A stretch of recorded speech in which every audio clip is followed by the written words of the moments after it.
Bab 516. Nama, Dewa Perang Surgawi kembali ke kota penulis, Liu Yuetian. Plus matikan mengatur ulang. Wanita tua itu berkata dengan tegas ke telepon, Kuner, nenek sangat senang kamu bisa melakukan ini hari ini. Kamu adalah seorang penjaga dan selalu mengutamakan kepentingan nasional. Kuner, nenek tidak menyalahkanmu. Kamu adalah kebanggaan nenek. Di ujung telepon yang lain, Zhang Kun sudah terisak-isak. Meskipun dia adalah seorang penjaga besi, dia juga seorang pria berdarah daging. Keluarga menderita bencana ini, tetapi dia hanya bisa menonton. Saya khawatir hanya dia yang tahu penyesalan, rasa bersalah, dan rasa sakit seperti ini. Namun, dalam menghadapi keadilan nasional, dia tidak boleh mencampur adukkan perasaan pribadi apapun. Tiba-tiba, dia sepertinya memikirkan sesuatu. Long, apakah Yang Xuan datang untuk makan malam hari ini? Zhang Linger merasa bersalah dan berkata, ayolah, hari ini dia berdiri untuk membantu kita dan berkata untuk mengakui saudara perempuanku. Di masa depan, bisnis keluargaku adalah bisnisnya. Juga mengalahkan Zhou Guanghui. Nenek tidak melibatkannya, jadi. Petik 2. Hahaha. Zhang Linger belum menyelesaikan perkataannya ketika tiba-tiba dia mendengar suara tawa di ujung telepon. Kakak, apakah kamu? Zhang Linger kebingungan. Nyonya Zhang buru-buru berkata dengan cemas, Kuner, kamu pasti tidak memiliki beban psikologis. Nenek seharusnya tidak meneleponmu hari ini. Wanita tua itu berpikir bahwa Zhang Kun mengalami terlalu banyak tekanan psikologis dan jatuh secara emosional. Linger, Long, Yang Xuan benar-benar mengatakan untuk mengenali adikmu. Zhang Kun bertanya, ya, Zhang Linger memarahi dirinya sendiri, dengarkan nenek, ini juga kedua kalinya bertemu dengannya. Tetapi saudara Yang Xuan berdiri untuk membantu kita. Saudara si Yang Xuan benar-benar orang yang baik. Hahaha. Zhang Kun tertawa lagi. Dia bisa merasakan tangan dan kakinya menari-nari melalui telepon. Orang-orang Zhang bingung. Tetapi Zhang Kun sangat senang. Tuan Raja Naga, dia bahkan mengenali Zhang Linger sebagai adiknya. Dia juga mengatakan bahwa masalah keluarga Zhang di masa depan adalah urusannya. Aku bahkan tidak bisa memimpikannya. Linger, nenek, jangan khawatir. Apa yang harus aku lakukan? Aku jamin semuanya akan baik-baik saja. Zhang Kunxin bersumpah bahwa dia bercanda. Raja Naga menyuruh mereka untuk melindungi keluarga Zheng. Jangan bicara tentang keluarga Zhou.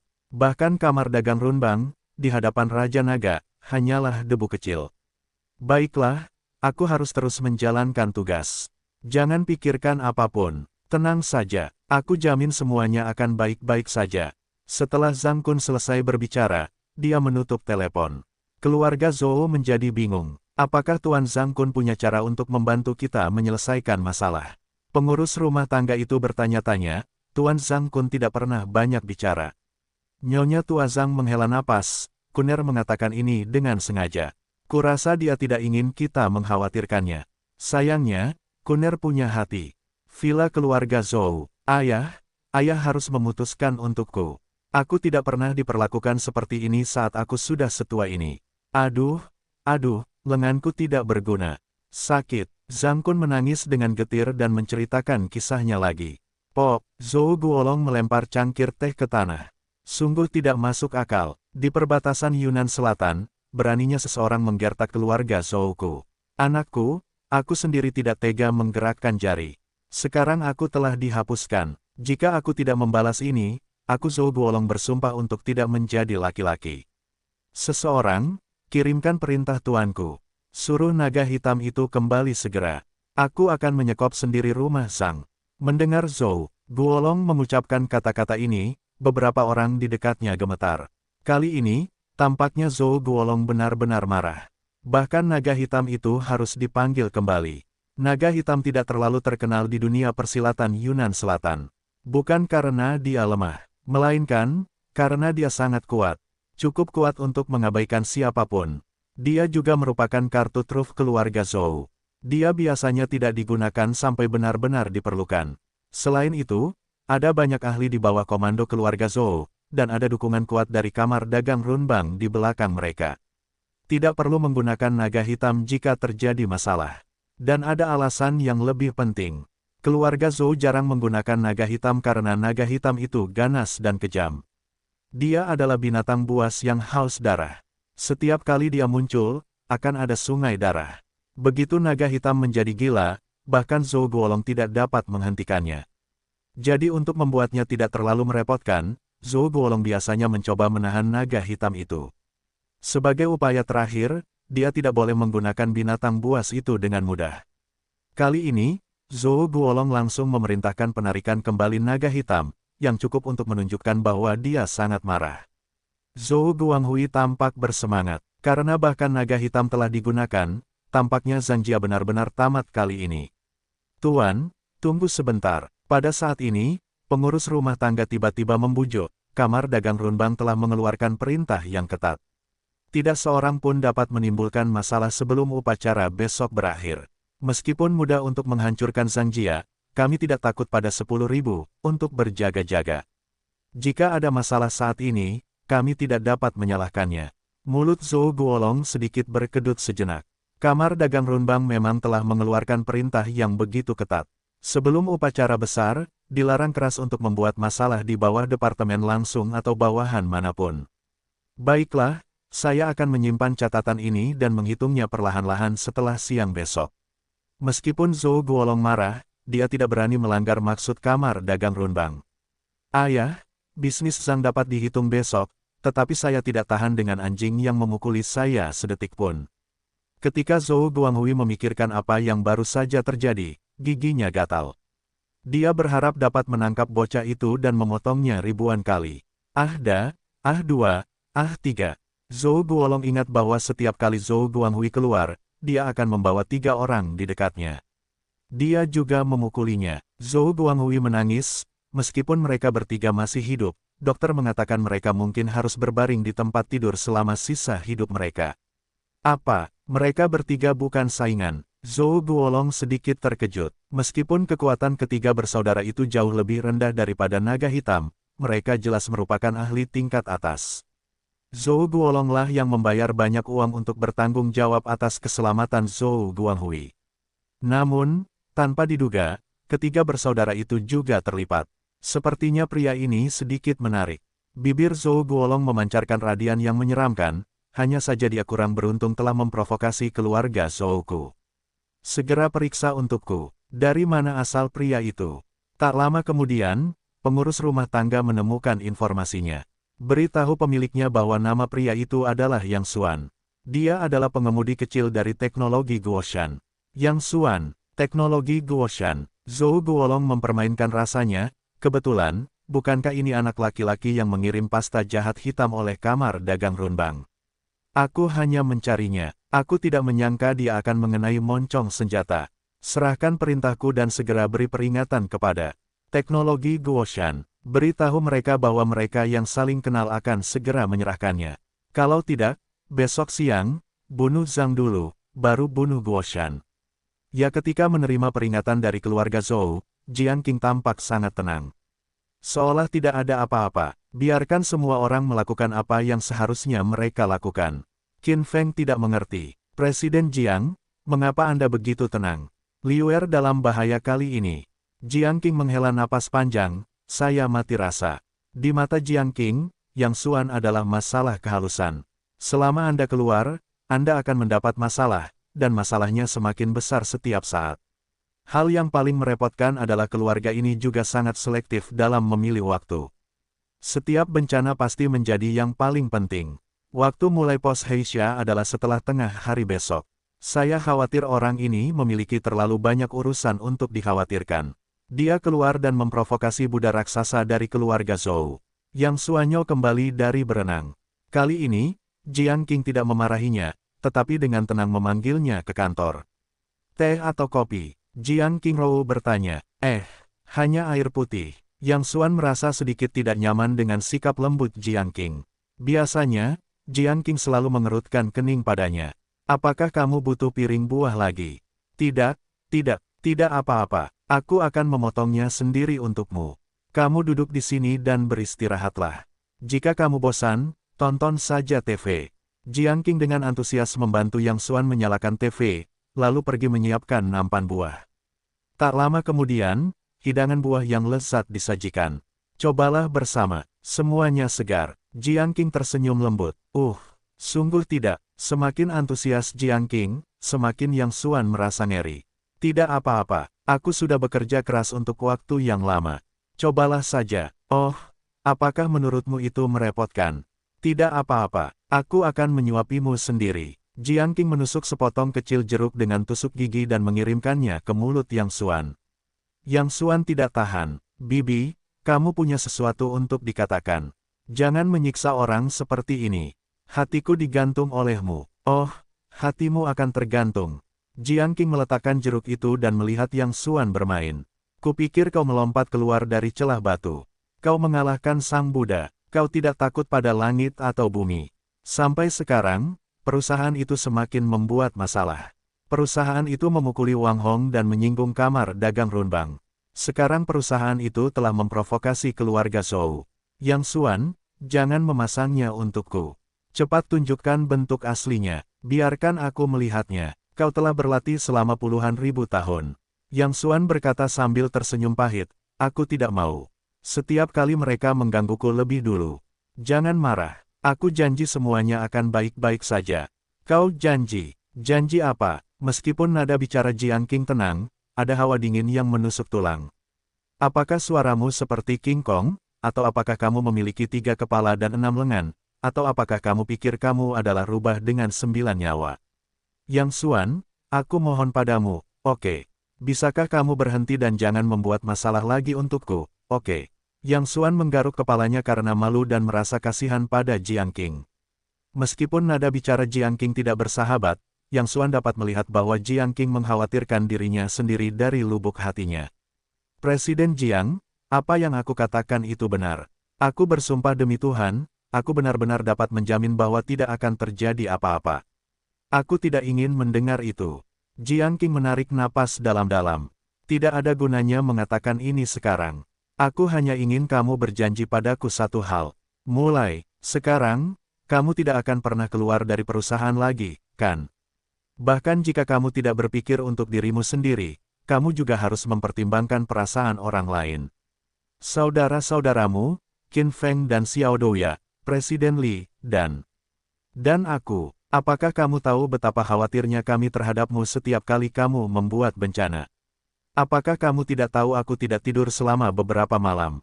Aku akui bahwa kamu memiliki keberanian yang besar dan tidak menganggap serius postingan hantu hitam itu. Tetapi apakah kamu tahu bahwa pikiranku penuh dengan postingan hantu hitam itu dari kemarin hingga sekarang? Yang Xuan, bisakah kamu memikirkanku dan menganggapku memohon padamu? Bisakah kamu tetap di perusahaan dan tidak pernah membuat masalah untukku lagi? Jiang Qing berkata dengan air mata di matanya. Aku tidak tahu apakah aku marah atau khawatir. Kata-kata terakhirnya bahkan dengan nada memohon. Melihat Jiang Qing seperti ini, Yang Xuan merasa bersalah di dalam hatinya. Dia benar-benar ingin mengatakan yang sebenarnya kepada Jiang Qing. Baik itu kamar dagang Runbang atau keluarga Zhou, dia bahkan tidak dapat menghitung 2 semut di depannya. Namun, dia benar-benar tidak dapat mengungkapkan identitasnya untuk saat ini. Jika masalah ini menyebar ke dunia gelap, planet ini akan memicu pertumpahan darah yang tak terhitung lagi. Yang lain menyembunyikan identitas mereka untuk berpura-pura dipaksa. Namun, Yang Xuan menyembunyikan identitasnya dan memang memiliki kata-kata yang menyakitkan. Jika tidak ada terlalu banyak hal yang tidak tertahankan yang terlibat, Yang Xuan ingin memberitahu semua orang di sekitarku bahwa aku adalah juara Hou yang tak terkalahkan, dan aku memiliki kemampuan untuk melindungi kalian semua. Melihat Jiang Qing, yang marah dan khawatir, Yang Xuan tiba-tiba merasa iri padanya. Tidak hanya Jiang Qing, tetapi juga kebanyakan orang biasa di dunia, seperti Qin Feng, Tao Ge, Sunan, dan sebagainya. Terkadang Yang Xuan benar-benar iri pada mereka. Apapun yang mereka alami, mereka juga punya masalah dan kesulitannya sendiri. Namun, mereka setidaknya bisa bersikap terbuka dan tidak perlu menyembunyikan rahasia di dalam hati mereka. Jika seseorang memiliki terlalu banyak rahasia di dalam hatinya, dia tidak akan bahagia. Presiden Jiang, terima kasih telah memikirkan saya begitu banyak, tetapi saya tidak dapat menahan diri. Tetapi saya dapat meyakinkan Anda bahwa apapun yang terjadi, saya akan baik-baik saja. Setelah itu, Yang Xuan bangkit dan pergi tanpa menoleh ke belakang.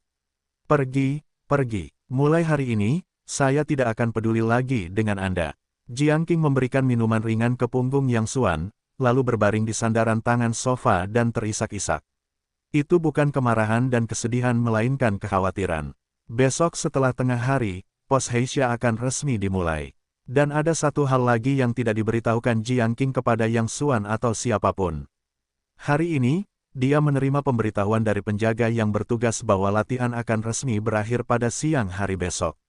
Pada saat yang sama, itu berarti bahwa area latihan yang dibatasi juga akan dicabut. Terlebih lagi, teknologi Guoshan akan seperti perahu di tengah angin dan ombak mulai sekarang, dan tidak akan lagi memiliki tempat berlindung. Selama angin dan ombak sedikit lebih besar, perahu akan tenggelam tanpa jejak. Sekarang, teknologi Guoshan menghadapi ombak besar. Setelah siang hari besok, Tuhan tahu konsekuensi teroris yang tak terbayangkan apa yang akan terjadi. Jiang Qing terjaga sepanjang malam. Keesokan paginya, dia memutuskan untuk mengatakan yang sebenarnya. Tetapi dia tidak memberitahu semua orang. Dia hanya menelepon Qin Feng dan Du Guotao bersama-sama. Jiang Qing sama sekali tidak bertele-tele dan langsung berkata, area terlarang latihan akan secara resmi dicabut pada siang hari ini. Kalimat ini saja membuat semua orang terlihat gila. Mereka semua tahu bahwa alasan mengapa mereka bisa aman akhir-akhir ini tergantung pada tempat berlindung dari area terlarang latihan. Tapi jangan panik. Jiang Qing melihat sekeliling ke semua orang dan berkata dengan tegas, teknologi Guoshan kita baru berdiri dalam waktu singkat, tetapi telah mengalami banyak pasang surut di sepanjang jalan. Kita dapat mengatakan bahwa kita telah tersandung sampai hari ini. Sekarang produk kita sangat bagus dari mulut ke mulut dan kualitasnya. Baru saja menerima daftar reservasi, akan diatur hingga akhir tahun depan. Dapat dikatakan bahwa perusahaan kita sekarang seperti menambahkan pendorong roket. Seiring waktu, itu akan melambung ke langit. Setelah itu, Jiang Qing berhenti sebentar, dan nadanya berangsur-angsur menjadi bermartabat. Namun, kita juga menderita krisis yang tidak dapat dibayangkan oleh orang biasa. Ada banyak monster dengan gigi telanjang yang menatap kita. Sebelumnya, kita memiliki area terbatas untuk berolahraga, tetapi sekarang, semuanya hanya dapat bergantung pada diri kita sendiri. Ada banyak hal yang tidak dapat kita lawan, apalagi ubah. Jika ini hanya tentang saya, bahkan jika itu hancur berkeping-keping, saya tidak akan berkompromi. Tapi, kali ini, ada ratusan karyawan yang bekerja siang dan malam untuk perusahaan. Kita bisa mengabaikan diri kita sendiri, tetapi kita tidak boleh mengabaikan mereka. Jadi, aku sudah memutuskan. Aku akan menghubungi kamar dagang Runbang nanti. Jual saja perusahaan itu kepada mereka. Ketika Jiang Qing mengucapkan kata-kata ini, nadanya tenang, tetapi hatinya meneteskan darah. Aku khawatir tidak ada yang bisa memahami perasaannya terhadap teknologi Guoshan. Meninggalkan kehidupan yang lebih baik di luar negeri dan melakukan segalanya untuk memulai bisnis di sini. Niat pertamanya bukanlah untuk menghasilkan banyak uang. Dia hanya ingin membalas kebaikan Li Guoshan kepadanya. Selain itu, dia juga ingin menunjukkan balas dendamnya dengan cara ini. Teknologi Guoshan membawa terlalu banyak hal yang sangat penting baginya. Ruang rapat itu sunyi. Orang-orang ini adalah pendiri teknologi Guoshan. Mereka menyaksikan teknologi Guoshan melakukannya hari demi hari. Sekarang mereka tiba-tiba ingin menyerah, dan hati mereka sesedih pisau. Tetapi mereka dapat memahami apa yang baru saja dikatakan Jiang Qing. Jika hanya mereka, bahkan jika mereka hancur berkeping-keping, mereka tidak akan pernah membiarkan teknologi Guoshan keluar. Namun, hal itu juga terkait dengan kepercayaan dan kelangsungan hidup ratusan karyawan. Bahkan terkait dengan keselamatan karyawan tersebut. Kamar dagang Runbang telah mengeluarkan pasta Heisha. Bahkan jika itu ditujukan pada Yang Xuan, selama itu adalah teknologi Guoshan, itu akan sedikit banyak terpengaruh. Jual perusahaan itu ke kamar dagang Runbang dan pilih kompromi. Setidaknya, ratusan karyawan dapat terus mendapatkan makanan. Jiang Qing mengeluarkan ponselnya dan hampir menggertakkan giginya dan mengirim pesan ke kamar dagang Runbang bahwa dia bersedia menjual semua saham perusahaan. Pada saat ini, hati Jiang Qing seperti ditusuk oleh jarum baja yang tak terhitung jumlahnya. Rasa sakitnya tidak dapat dijelaskan dengan kata-kata. Maafkan aku. Jiang Qing berdiri dan membungkuk kepada semua orang. Itu juga pertama kalinya dia meninggalkan air mata di depan semua orang. Qin Feng dan yang lainnya sangat terharu, tetapi mereka tidak tahu harus berbuat apa. Mereka hanya menggertakkan gigi dan berderak. Ketika kamar dagang Runbang datang untuk menandatangani kontrak akuisisi nanti, bicaralah dengan mereka. Dan lihat apakah mereka dapat melepaskan Yang Xuan.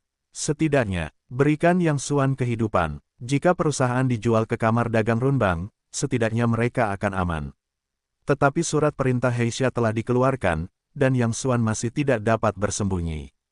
Jadi sekarang kita hanya dapat membuat rencana terburuk, tentu saja, rencana terbaik. Lihat apakah kamar dagang Runbang dapat menawarkan bantuan dan membiarkan Yang Xuan hidup. Mengenai masa depan, apakah Yang Xuan berada di kursi roda atau lumpuh di tempat tidur, itu lebih baik daripada mati. Kemana Yang Xuan pergi? Li Guoshan tiba-tiba menyadari bahwa dia sepertinya tidak melihat bayangan Yang Xuan di ruang konferensi. Mereka tercengang dan mendapati bahwa Yang Xuan sama sekali tidak datang ke pertemuan itu. Karena suasananya terlalu bermartabat tadi, semua orang tidak menyadarinya. Hati Jiang Qing tiba-tiba dipenuhi firasat buruk. Tanyakan kepada penjaga pintu sekarang juga. Qin Feng segera mengeluarkan telepon dan menelepon penjaga. Baru saja mendengar beberapa patah kata, wajahnya berubah drastis. Penjaga itu berkata, dia melihat Liuer keluar pagi-pagi sekali. Ledakan. Jiang Qing hanya merasa otaknya akan meledak. Matanya menjadi gelap sesaat dan dia hampir jatuh. Dia meraih telepon dan berteriak dengan marah, bukankah aku sudah memberitahumu bahwa Yang Xuan tidak boleh meninggalkan perusahaan setengah langkah pun? Apa yang kamu lakukan untuk mendapatkan makanan? Penjaga itu berkata dengan salah, Presiden Jiang, ini bukan salah kami. Kami sama sekali tidak bisa menghentikannya. Dia kabur dengan satu kaki menginjak pedal gas sementara kami tidak memperhatikan. Dasar sampah. Jiang Qing jarang mengumpat, tetapi kali ini dia benar-benar khawatir. Dia buru-buru menelepon Yang Xuan, tetapi dia tidak bisa menghubunginya untuk sementara waktu. Yang Xuan, dasar bajingan. Jiang Qing meraung dan merasa sarafnya benar-benar hancur. Waktu mulai pasca Heisha, tepat setelah tengah hari ini. Jadi Jiang Qing tidak pernah memikirkannya kemarin. Orang ini berani keluar hari ini. Sekarang, segera kerahkan semua orang dan jadilah pusat perhatian. Bahkan jika kau menyerahkan kota Yunnan Selatan, kau harus mendapatkan Yang Xuan kembali sebelum tengah hari. Pada saat yang sama, Lao Fei, lihat pakaianku. Apakah pakaianku terlihat cukup layak? Lei Wanhu, yang selalu kurang memperhatikan penampilannya, bangun pagi hari ini dan menghabiskan beberapa jam untuk berguling-guling. Aku berganti pakaian satu demi satu, tetapi aku selalu merasa tidak puas. Yah, gaun ini cukup bagus, tetapi rawatlah rambutmu sedikit lebih baik. Jangan membuatnya terlihat seperti tiang kedua. Fei Qinghe merapikan kerahnya di depan cermin, dan Wu Tianming serta Qian Guoping juga merapikan rambut mereka di depan cermin. Upacara akan segera dimulai. Sebagai satu-satunya perwakilan non-pemerintah dari seluruh kota Yunnan Selatan, ini sangat mulia dan menggembirakan bagi mereka. Mereka tidak tahu berapa banyak upaya yang telah mereka habiskan untuk mempersiapkan upacara tersebut.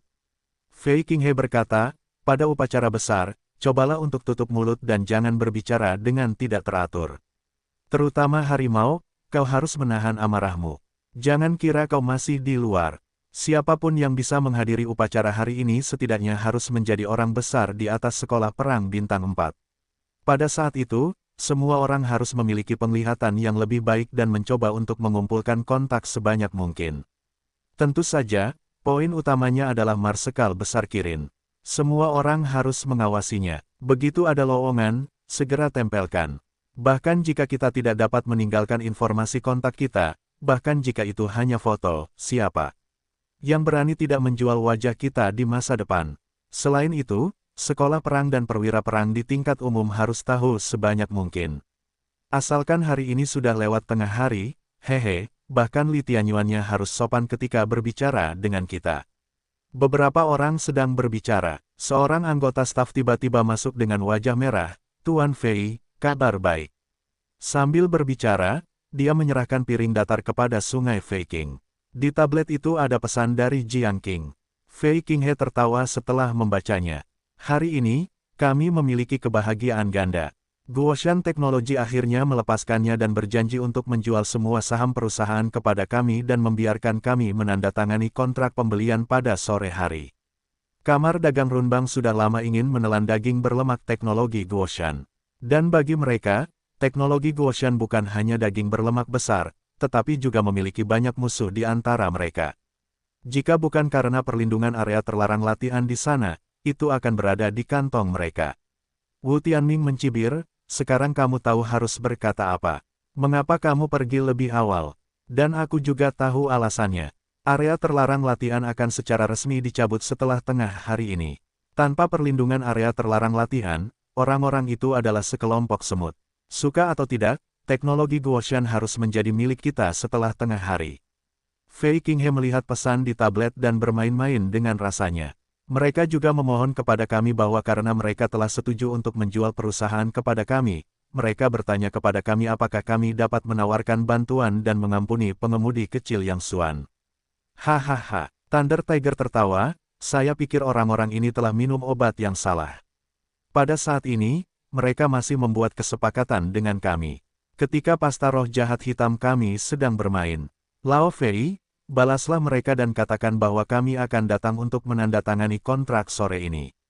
Yang lain bisa mengabaikannya, tetapi Yang Xuan, biarkan dia mencuci lehernya dan menunggu. Tentang Li Qiang, aku selalu menahan diri. Ketika berbicara tentang Li Qiang, keempat orang itu memiliki kilatan dingin di mata mereka. Ketika Jiang Qing menerima balasan dari kamar dagang Runbang, seluruh tubuhnya tersentak sejenak. Mereka masih tidak berniat melepaskan Yang Xuan. Mata Jiang Qing penuh dengan keputusasaan, dan secercah harapan terakhir untuk keberuntungan pun pupus. Anjing-anjing ini, jika sesuatu benar-benar terjadi pada Liuer, aku harus bekerja keras bersama mereka. Qin Feng menggertakkan giginya. Menurutku itu tidak benar. Du Guotao tiba-tiba berkata, meskipun Yang Xuan biasanya terlihat ceroboh, aku tahu dia sebenarnya orang yang cerdas. Kau lihat seberapa banyak masalah yang telah ditimbulkannya sejauh ini. Tetapi siapa yang pernah melihatnya menderita sedikit kerugian? Dan mari kita ingat dengan saksama bahwa setiap kali kita menghadapi krisis, Yang Xuan dapat menenangkan keadaan dengan tenang. Jika hal-hal ini terjadi sekali atau dua kali, dapat dikatakan bahwa itu adalah keberuntungan, tetapi setiap kali, itu menunjukkan bahwa Yang Xuan jelas tidak sesederhana itu. Jadi, saya pikir Yang Xuan memilih untuk menyelinap keluar hari ini. Itu bukan hatinya yang besar. Diperkirakan dia melarikan diri. Jika Anda tetap di perusahaan, Anda hanya bisa menunggu untuk mati, yaitu, Anda hanya bisa hidup beberapa jam lagi, dan Anda tidak bisa lolos dari pisau pada akhirnya. Tetapi jika Anda memilih untuk lari, Anda masih bisa memenangkan pertarungan. Mungkin Anda bisa menemukan celah dan keluar dari Yunnan Selatan. Kata-kata Du Guotao langsung menginspirasi semua orang. Ya, Liuer sebenarnya orang yang pintar. Dia pasti sudah kabur. Qin Feng berkata, saya harap Liuer bisa mengatasi kesulitan kali ini. Selama dia meninggalkan Yunnan Selatan, semuanya aman. Pada saat ini, Jiang Qing tiba-tiba menerima panggilan telepon. Setelah mendengarkan beberapa patah kata, wajahnya perlahan menjadi tenang. Guotao benar, Yang Xuan sangat ingin kabur. Jiang Qing berkata dengan bersemangat, baru saja keluarga Zhou menelepon saya dan mengancam bahwa sebaiknya kita memberitahu keberadaan Yang Xuan. Ini menunjukkan bahwa mereka pasti telah memasang eyeliner di dalam perusahaan, mengetahui bahwa Yang Xuan sudah pergi. Mari kita pikirkan, dengan energi keluarga Zhou, apalagi mencari orang yang masih hidup, mereka dapat menemukan orang yang mereka inginkan, bahkan jika itu menjadi lalat. Jadi ini menunjukkan bahwa Yang Xuan telah bersembunyi dan merupakan tempat yang sangat rahasia. Qin Feng menepuk pahanya dan berkata, sudah kubilang Liuer tidak sebodoh itu. Diberkati oleh Bodhisattva, kuharap Liuer dapat menemukan celah dan keluar. Jiang Qing benar, Zhou Jia memang membeli beberapa jalur mata di bidang sains dan teknologi nasional, dan tahu Yang Xuan meninggalkan perusahaan pagi ini, dan segera mengirim orang untuk mencarinya kemana-mana. Selama mereka menunggu hingga lewat tengah hari dan pos Heisha resmi diluncurkan, mereka harus menangkap Yang Xuan dan memotongnya ribuan kali. Namun sesuatu yang aneh terjadi. Keluarga Zhou memiliki energi di seluruh Yunnan Selatan, tetapi mereka meluncurkan semua hubungan dan orang, tetapi mereka tidak dapat menemukan siapapun sama sekali. Seorang pria yang hidup seperti menguap dari dunia. Apa yang kamu makan? Kamu bahkan tidak dapat menemukan siapapun. Zhou Guolong, pemilik keluarga Zhou, sangat marah. Baginya, Yang Xuan bukan hanya pasta Heisha dari kamar dagang Runbang. Pria itu berani memukul putranya yang berharga hingga terlepas dari lengannya. Dia harus memotong pria itu ribuan kali untuk meredakan kebenciannya. Beberapa anak buahnya berkeringat dingin. Katakan pada pemiliknya bahwa kita sudah hampir mencari di seluruh Yunan Selatan, bahkan jembatan dan gua, tetapi lelaki itu tampaknya telah menguap dari dunia dan tidak tahu kemana dia pergi. Bercinta, Zhou Guolong menamparkan wajah beberapa orang, dengan marah, apa yang hampir. Yang aku inginkan sudah semuanya. Bahkan satu sudut Yunan Selatan harus menemukannya untukku. Katakan pada pemiliknya bahwa kita benar-benar telah menemukannya. Salah satu dari mereka buru-buru berkata, kecuali pusat konferensi, ya, apakah bocah itu akan berlari ke sana untuk bersembunyi? Ledakan, Zhou Guolong langsung menendang lelaki itu keluar. Apa kau tidak punya otak? Zhou Guolong mencela, pusat konferensi adalah tempat upacara diadakan hari ini. Jika tidak ada undangan, begitu mendekati garis polisi, dia harus dibunuh di tempat. Jangan bilang dia orang hidup. Nyamuk pun tidak bisa terbang masuk. Teruslah cari aku. Jika kamu tidak dapat menemukan orang itu hari ini, kamu akan dioperasi terlebih dahulu. Ya, kami akan menemukannya sekarang. Beberapa orang berkeringat karena ketakutan. Setelah Zhou Guolong menarik beberapa orang, dia perlahan-lahan menjadi tenang dan merasakan beberapa keraguan pada saat yang sama. Kemana kamu mengatakan orang itu pergi? Apakah dia menyelinap keluar dari Yunan Selatan dari suatu tempat? Meskipun dia marah dengan beberapa anak buahnya tadi, dia sebenarnya tahu kemampuan mereka. Selama itu di Yunan Selatan, apalagi orang hidup, bahkan seekor lalat pun harus ditemukan oleh anak buahnya. Tidak mungkin. Pengurus rumah tangga di sebelahnya menggelengkan kepalanya dan berkata dengan tegas, kami telah lama menatap jalan-jalan utama di Yunan Selatan.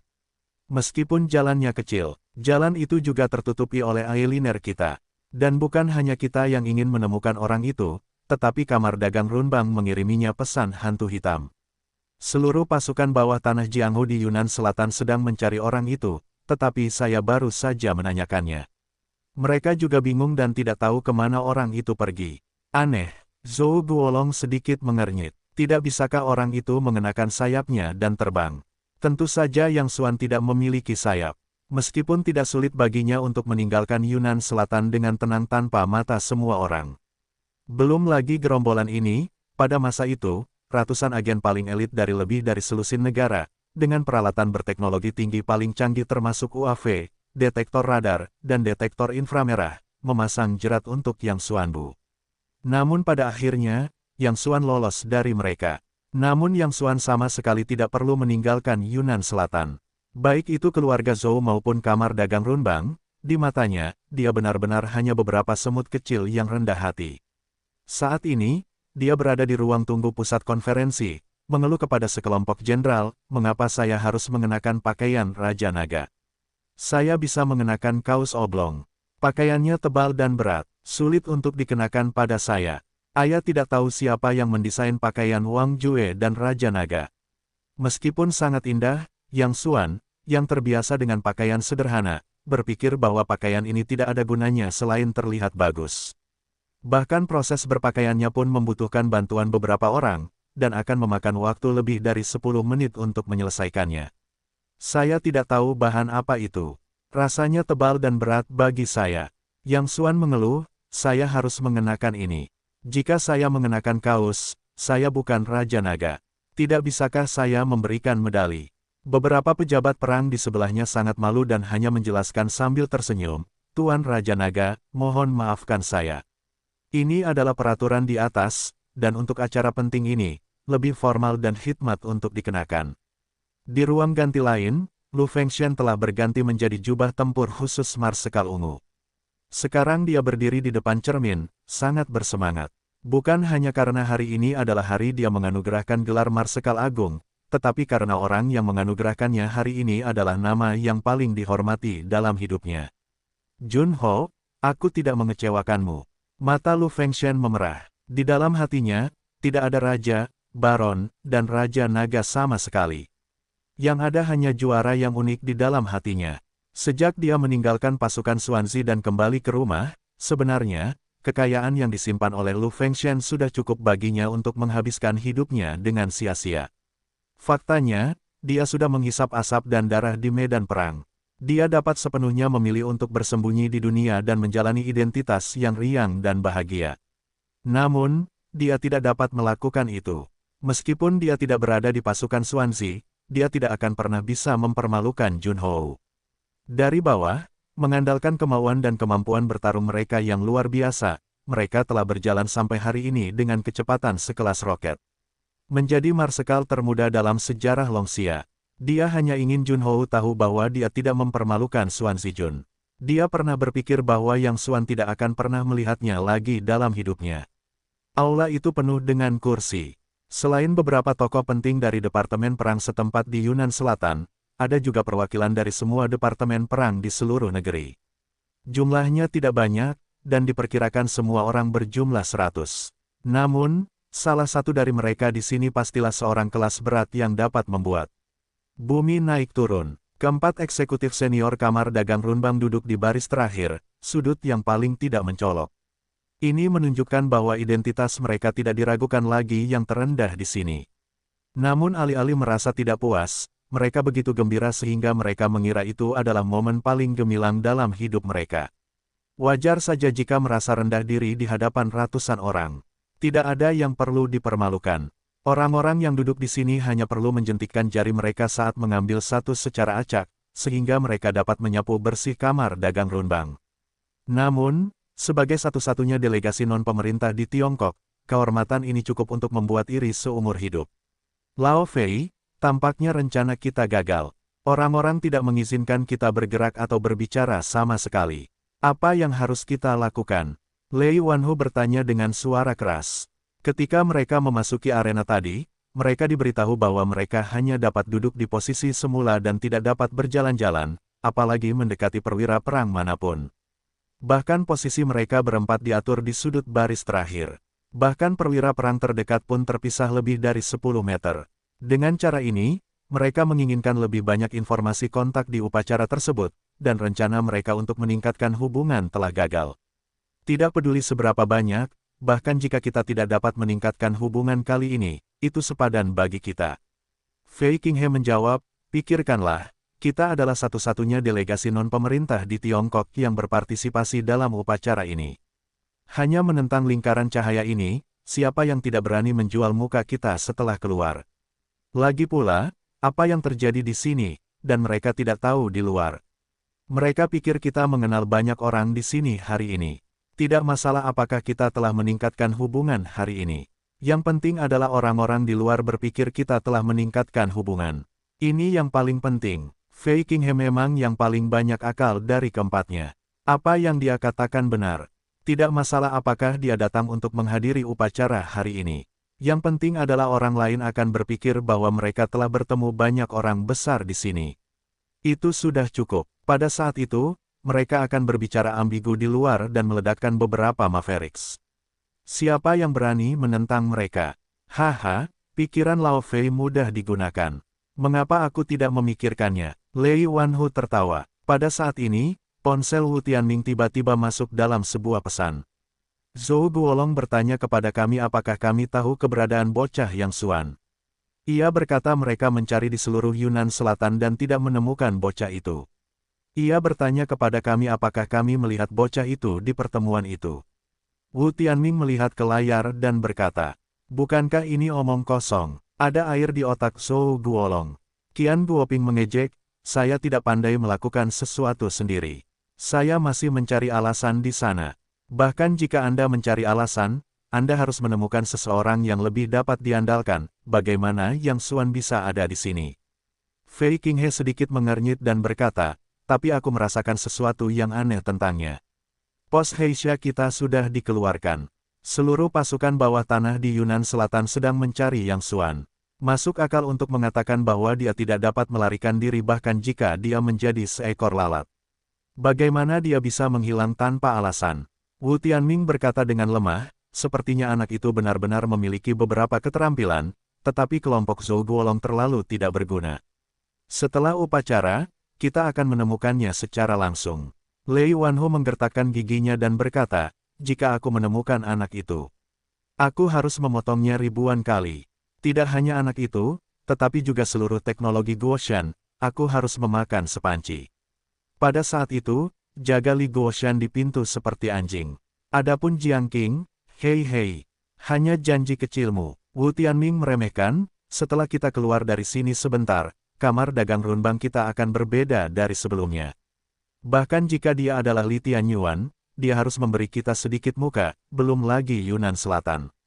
Dengan aura ini, bahkan di seluruh negeri, kita harus berjalan menyamping. Pada saat itu, seorang wanita seperti Jiang Qing akan memiliki sebanyak yang dia inginkan, hahaha. Semakin banyak mereka berbicara, semakin bersemangat mereka. Mereka tampaknya merasakan bahwa puncak kehidupan akan segera terbuka. Untuk sesaat, mereka tidak dapat mengendalikannya dan bahkan tertawa. Diam, seorang penjaga yang bertanggung jawab atas penjaga berteriak dengan marah. Beberapa orang gemetar dan dengan cepat menutup mulut mereka.